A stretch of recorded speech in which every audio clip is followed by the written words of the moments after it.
여러분 안녕하십니까. 2월 3일 새벽이 됐습니다. 저는 책입니다. 윤석열 대통령의 지지율이 2%포인트가 다시 내려서 이제 29%가 됐습니다.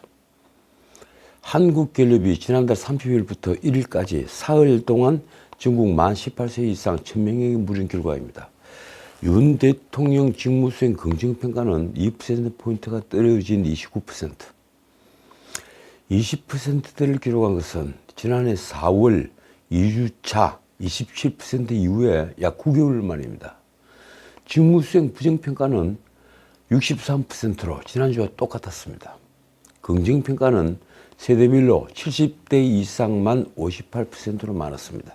나머지 60대 이하는 모두 부정평가가 긍정평가를 앞섰습니다. 부정평가는 특히 30대, 40대에서 무려 80%에 육박했습니다. 한국갤럽은 윤 대통령 직무 긍정률이 30%를 밑돌기는 9개월 만이라면서 작년 4월 둘째 주 긍정평가가 27% 그리고 부정평가가 65%였는데 당시는 3, 4월에 일제강제동원 배상 문제 그리고 미국의 동맹국 도감청 사건 그리고 외신 인터뷰 중에 대만 관련 발언과 대일 인식 등 외교 문제가 연이었던 시기라고 설명했습니다. 그런데 최근 부정평가를 견인하고 있는 것은 그러니까 최근에 부정평가가 높아져서 내려오지 않고 있는 것은 바로 경제 문제입니다. 지난해 추석 연휴가 끝나고 10월 2주차 여론조사 이후 내내 부정평가 이후 1위로 경제, 민생, 물가가 꼽히고 있습니다.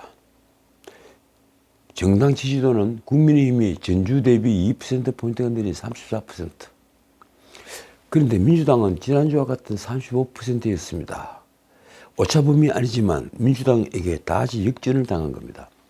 개혁신당과 이낙연 신당은 각각 3% 지지, 그리고 정의당은 1%에 지나지 않았습니다. 무당층은 그런데 21%였습니다. 결국 이 무당층의 향배, 무당층의 표심이 어디로 움직이느냐, 여기에 따라 총선의 승부가 갈릴 것으로 보입니다. 자, 그러고 보니 선거가 이제 62일밖에 남지 않았습니다. 실제 앞으로 한 50일 정도 지나면 거의 승부가 거의 끝냈다고 봐야 됩니다. 선거를 앞둔 두 거대 정당은 지금 무슨 리스크로 골머리를 앓고 있을까요? 먼저 국민의힘. 다들 아시다시피 김건희 리스크가 있습니다.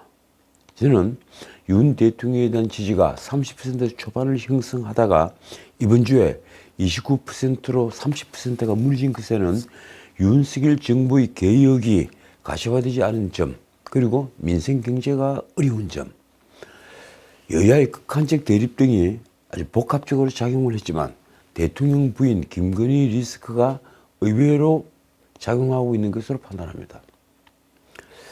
그런데 왜 사람들은 대통령 부인을 싫어할까요?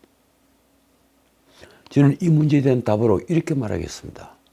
지난 대선 때 윤석열 후보에게 투표했던 이들 중에 적어도 절반은 윤석열 후보가 좋아서 찍은 게 아니라 이재명 후보가 당선되는 것이 너무 두려워서 윤석열 후보에게 표를 던진 것이다. 말하자면 지난 대선은 혐오하는 자의 반대편에 투표하는 경향이 특별하게 강했습니다. 지지하는 사람에게 투표를 한다기보다 자기가 싫어하는 사람의 그 반대편에 있는 사람에게 표를 던졌다는 얘기입니다. 두 후보 모두 오랫동안 대중과 함께 호흡을 한 정신이 아닌 탓도 있습니다. 그래서 이 김건희 리스크는 하기 쉬운 말로 김건희 여사가 국민에게 명품 백수수 의혹을 사고한다고 해서 쉬이 깔아앉지 않습니다. 저는 오히려 이 김건희 리스크는 윤석열 리스크라 해도 될 만큼 이미 대통령 부부가 숙명처럼 안고 갈 수밖에 없는 리스크라고 생각합니다. 물론 시간이 가면 이 리스크는 점차 희석되고 임기 말 가까울수록 줄어들 것입니다. 국민의힘 두 번째 리스크는 윤석열 한동훈의 갈등입니다. 일부 언론은 이를 현재 권력과 미래 권력으로 이해합니다. 현재 권력과 미래 권력이 충돌을 했다. 그래서 지난번 윤한 충돌 사태를 두고 집권 여당의 1인자와 2인자가 들여놓고 각을 세운 초유의 사태로 봅니다. 그 충돌은 불과 엿새 만에 서천 특화시장 화재 현장에서 두 사람이 손을 맞잡으면서 봉합하는 모양새를 취했습니다만 앙금이 완전히 가라앉지는 않았을 것입니다. 오히려 언론은 여권은 갈등의 진원지인 김경일이 사퇴 여부에 촉각을 곤두세우고 있다, 이렇게 지금 또 말을 할 정도였습니다. 또 다른 언론은 윤한 갈등의 근본 원인은 바로 공천에 있다고도 했습니다. 그러니까 윤석열, 한동훈 어느 쪽에 공천권의 우위를 가지느냐, 바로 이 문제라는 겁니다. 어쨌든 윤한 갈등은 두 사람이 악수를 하면서 봉합하는 형태를 취했지만 권력의 혼돈 상태는 지금 또 솔직히 말해서 계속되고 있습니다. 급한 불은 끄지만 화약고는 그대로 남아있으며 불씨도 어딘가는 남아있다는 것입니다. 그래서 4월 총선에 나갈 공천자 선정에 있어서 2차 충돌은 불가피하다는 견해가 많습니다. 무엇보다 국민의힘 텃밭인 TK와 PK, 그리고 서울 강남 3구에 윤 대통령의 측근이 얼마나 독점적으로, 쉽게 말해서 내리꽂는 식으로 진출할 것인가가 관전 포인트입니다. 만약 윤 대통령 측의 독주가 벌어진다면 어떻게 될까요? 그렇게 되면 감동을 주지 못하는 공천이 되어서 국민의힘은 수도권 등 엉뚱한 곳에서 나락으로 떨어질 것입니다. TK와 PK는 여전히 다수의 당선자를 내겠지만 문제는 수도권입니다.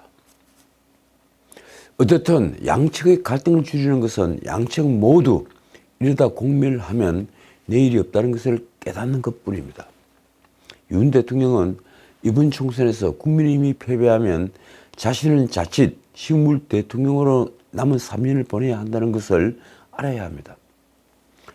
솔직히 한동훈 비대위원장은 더 절박합니다. 이번 총선에서 패배하면 그동안 그를 셀럽으로 띄어올렸던 마법에서 풀려나 그는 한낱 초라한 정치 지망생이 될 뿐입니다. 과연 윤 대통령과 한동훈 비대위원장은 대통령 지지율 30%조차 무너진 이 상황을 얼마나 절박감을 가지고 받아들이고 있을까요? 자, 국민의힘 세 번째 리스크는 바로 선거를 좌지우지하는 민생경제입니다. 이 민생경제는 솔직히 윤석열 정부가 모두 감당해야 할 어젠다는 아닙니다. 재정을 무너뜨리고 청년 일자리가 줄어든 것은 모두 전 정권 문재인 때의 일입니다. 윤석열 정부가 출범했을 때 시작된 삼고 현상에 대한 책임을 오롯이 윤 대통령에게 돌릴 수는 없지 않겠습니까? 당장 고물가는 우크라이나 러시아 전쟁으로 벌어진 곡물 가격과 에너지 가격 급등이 주 원인이었습니다. 러시아가 만든 그런 고물가였죠. 그러니까 윤 대통령에게 책임을 모두 전가시킬 수는 없습니다. 게다가 문재인 정권 때 사람털 남겨놓지 않고 재정을 완전히 거들낸 탓에 재정으로 고물가 고환율을 흡수할 여력은 전혀 없었습니다. 문제는 거기에 덮친 고금리입니다. 솔직히 지금 미국보다 훨씬 낮은 금리로 버티는 것은 여기서 금리를 더 올리면 뇌관이 되어 있는 가계부채부터 대폭발할 것이 뻔하기 때문입니다. 그렇게 되면 우리 경제는 완전히 폭망합니다. 지금 우리 가계부채는 1875조, GDP의 100%입니다. 여기에 개인사업자 대출을 더한 실질 가계부채는 작년 9월 말 기준 2573조입니다. GDP의 120%. 이러니 중산층은 조금씩 무너져 내립니다. 그것뿐이 아닙니다. 중산층의 가처분 소득이 급격하게 줄어들면서 소비 여력은 사라졌습니다. 당연히 서민 경제의 바로 밑에인 자영업이 붕괴되기 시작했습니다. 이러니 3040의 세대에서 윤석열 정부의 지지를 기대할 수 없는 겁니다. 지금 밤 9시면 골목길과 이민도로에 있는 자영업 가게는 모두 문을 닫습니다. 10년 전 불황에서도 밤늦게까지 문을 열던 가게들은 이제 보이지 않습니다. 이 난국을 어떻게 돌파할 수 있을까요? 근본적으로는 양질의 일자리를 만들어야 합니다. 일자리가 늘어야 국민들 소득이 늘어납니다. 소득이 늘어야 가처분 소득도 늘고 돈이 돌기 시작합니다. 그러면 일자리는 어떻게 만들까요? 무조건 투자를 늘리라고 강요할 수는 없습니다. 기업들이 스스로 일자리를 만들도록 여건을 갖춰줘야만 합니다. 그 첫 번째는 바로 노동 유연성을 확보하는 일입니다. 노동계획이 그만큼 절박하다는 얘기입니다. 지금처럼 세계에서 가장 높은 노동 경직성, 가장 낮은 노동 유연성으로는 일자리는 절대 늘지 않습니다. 내가 기업을 하더라도 일자리를 만들지 않겠습니다. 자신이 경영하는 회사의 일자리를 늘리는 것이 스스로 족쇄를 채우는 일이 되기 때문입니다. 자, 그러면 민주당의 리스크는 무엇일까요? 첫 번째는 모두가 알고 있는 이재명의 사법 리스크입니다. 이재명은 민주당의 명운이 걸려있는 이번 선거인 줄 번연히 알면서도 본인의 방탄을 위해서 절대 대표직에서 물러나지 않습니다. 공천권도 꽉 쥐고 있습니다. 다들 아시다시피 이재명을 둘러싸고 있는 온갖 범죄들은 하나같이 중범죄이면서 배임이니 뇌물이니 하는 범죄로서 결코 정치범이 아닌 잡범으로서 받고 있는 혐의들입니다. 정치범 반대말은 바로 잡범입니다. 1년 9개월 전 이재명은 대선 패배 직후 본인 스스로 방탄조끼를 입기 시작했습니다. 국회의원이 되고 당대표직에 올랐죠. 이 나라 야당 역사에서 당대표가 방탄조끼를 입고 선거를 치른 경우가 있었습니까? 제가 알기로는 없습니다. 두 번째 리스크는 바로 이재명 사당화입니다. 당을 친명일색으로 만들어버린 겁니다. 어제 아주 재밌는 뉴스가 떴습니다. 민주당이 2일 탈당 이력이 있는 출마자들에게 적용되는 총선 경선 감산 규정을 일부 인사들에 한해 적용하지 않기로 한 것입니다. 그런데 이 일부 인사들, 이들 가운데 상당수가 비명계 현역 지역구에서 출마를 준비하는 친명 인사들입니다. 그러니 비명계를 중심으로 친명 특혜 아니냐 하는 논란이 있는 것은 너무 당연한 일입니다. 민주당 최고위원회의는 22대 총선 출마자 가운데 탈당 경력이 있는 16명에 대해 향후 공천심사에서 탈당 경력에 대한 감산을 적용하지 않기로 했습니다. 원래 민주당 당헌 당규에 따르면 탈당 이력이 있는 출마자들은 경선에서 25%의 감산을 받습니다. 그러나 최고위원회의가 이들에게 면죄부를 주면서 향후 경선 심사에서 페널티를 받지 않게 된 것입니다. 최고위 결정을 내렸습니다. 상당한 사유가 있는 탈당 경력 당원에 대해 제22대 국회의원 총선거에 한해서 탈당 경력자 심사 경선 감사를 적용하지 않되 가산도 적용하지 않는다. 그 뒤에 덧붙인 말이 이렇습니다. 아울러 해당 대상자에 대하여는 공천관리위원회의 정밀심사를 요한다. 그런데 말입니다. 이 감산 적용을 받지 않는 16명 가운데 무려 15명이 민주당 현역 지역구 도전자입니다. 이 같은 의결사안을 두고 비명계에서는 친명 후보들에게 특혜를 줬다는 비판이 나오고 있습니다. 탈당 이력은 명백한 해당 행위인데 경선 도중에 페널티를 적용하지 않겠다는 것은 의도가 있다고밖에 볼 수 없다. 자, 한편 선거구제도 문제도 이재명에게 전권이 주어졌습니다. 이것도 놀라운 일입니다. 당초 전당원 투표로 선거제 결론을 내려고 했죠. 그러던 민주당 지도부는 2일 이재명에게 전권을 위임하기로 결정했습니다. 최고위원회의 뒤에 강선우 대변인의 브리핑 내용이 이렇습니다. 선거제와 관련해 허심탄회한 소통이 있었고 이재명 대표에게 포괄적인 권한이 위임됐다. 당 지도부는 2일 오전 9시부터 그러니까 5시간 동안 논의를 벌였으나 결국 친명계 지도부 다수가 원했던 전당원 투표를 통한 병리병 선거제 회기 결정은 관철되지 않았습니다. 사실 정치권에서는 이날 민주당 지도부가 병리병 회기 입장을 결정해서 주말 전당원 투표에 붙일 거라는 관측이 많았습니다. 지도부에서는 병리병 선호가 많았고 이재명으로서는 전당원 투표가 자신의 정치적 책임을 최소화할 수 있는 방법이었기 때문입니다. 실제 당직자들은 3일부터 그러니까 주말부터 전당원 투표를 하는 실무적 준비를 마친 상태였습니다. 그런데 민주당 지도부의 입장이 조금씩 바뀌기 시작했습니다. 민주당에게 전당원 투표는 입장 뒤집기가 필요할 때마다 등장하는 카드였습니다. 4년 전 총선을 한 달 앞둔 2020년 3월에도 민주당은 전당원 투표를 통해 위성정당 창당을 결정했죠. 당시 미래통합당이 먼저 위성정당인 미래한국당을 만들자 꼼수라고 막 비판했던 민주당이 막상 원내 일당을 놓칠 수 있다는 계산 끝에 위성정당을 만들기로 한 것이었습니다. 같은 해 11월에는 박은순과 오거돈의 성추행 문제로 발생한 시장 보궐선거를 앞두고 역시 당원 투표로 무공천 당헌을 개정했습니다. 그전까지 민주당은 당헌에 당 소속 선출직 공직자가 부정부패 등 중대한 잘못으로 그 직위를 상실해 재보궐선거를 실시하게 된 경우에 후보자를 추진하지 않는다고 규정을 했죠. 그리고 그것은 문재인 전 대통령의 공약사항이었습니다.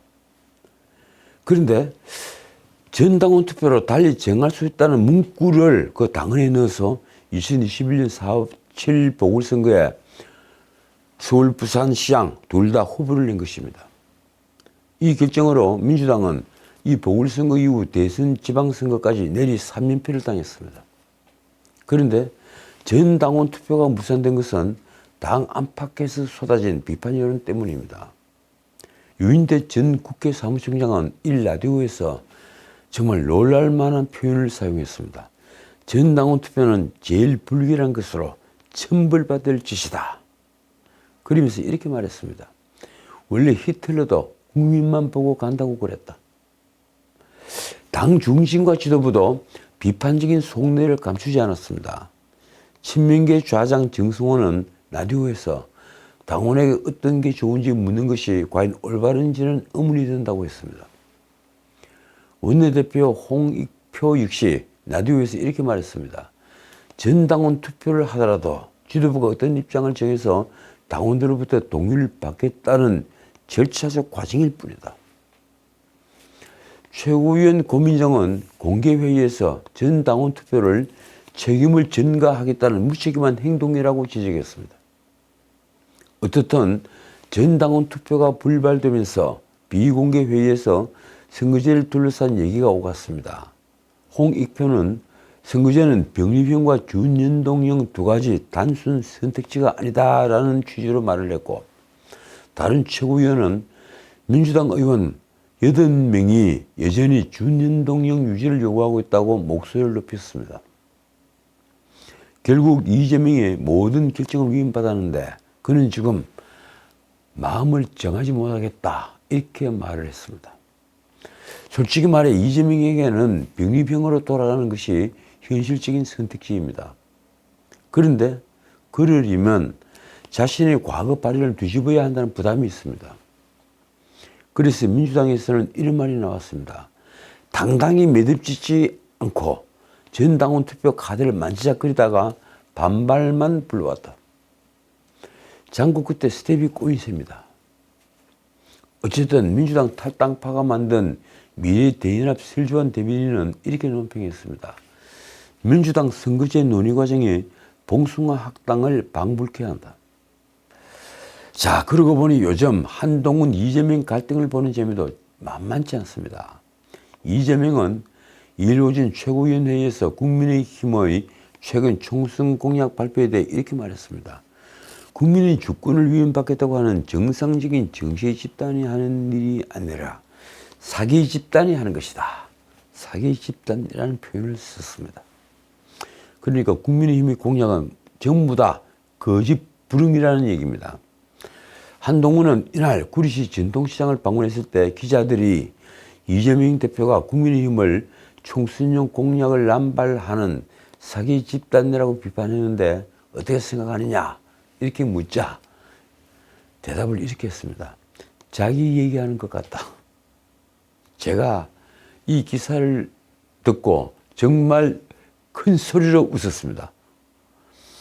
한동훈은 이날 민주당이 선거제 관련 당론 결정을 이재명에게 위임하기로 했다는 질문에는 또 이렇게 답했습니다. 그 당 대표하기 참 좋을 것 같다. 한동훈은 이날 구리 전통시장을 방문한 이유를 설명하다가 우리 국민의힘은 여기 계시는 분들에게 선택받고 사랑받고 지지받고 싶다고 말했습니다. 이제 한동훈 비대위원장 정치인이 다 된 것 같습니다. 그런데 막상 한동훈이 하고 싶었던 말은 구리시의 서울 편입 구상에 대해서였습니다. 한동훈이 말입니다. 구리에는 서울시 편입을 원하시는 분들이 많이 있다. 그러면서 한동훈이 한 말이 또 이렇습니다. 경기도 지역마다 니즈가 다 다르다. 시민들의 의사를 충분히 존중해서 실효적이고 적극적이고 신속하게 진행해 드리겠다는 약속을 한 거다. 그 취지에서 구리도 그중 하나에 포함된다. 자, 오늘 여기까지입니다. 윤 대통령은 설날을 앞두고 제복 영웅들, 그 유가족, 사회적 배려계층, 종교계, 각계 원로 등의 선물을 전달했습니다. 그런데 그 대통령 선물 포장에 십자가 그림 등이 포함돼서 불교계 일각에서 반발이 나왔습니다. 불교계 어른들에게 보낸 선물에도 십자가가 그려져 있는 겁니다. 문제가 되자 이관섭 비서실장과 황상무 시민사회 수석은 이를 조계종을 직접 찾아가서 사과했습니다. 선물 포장에는 국립소록도 병원 한세인 환자들의 그림 작품이 사용이 되는데 그림에 십자가와 성당 묵주 등이 담겼고 하나님 아버지 감사합니다로 시작되는 한세인 환자의 기도문까지 동봉이 된 것입니다. 늘 그렇습니다. 진심이 담기지 않은 행동에 예의가 있을 턱이 없습니다. 지금까지 전식이었습니다.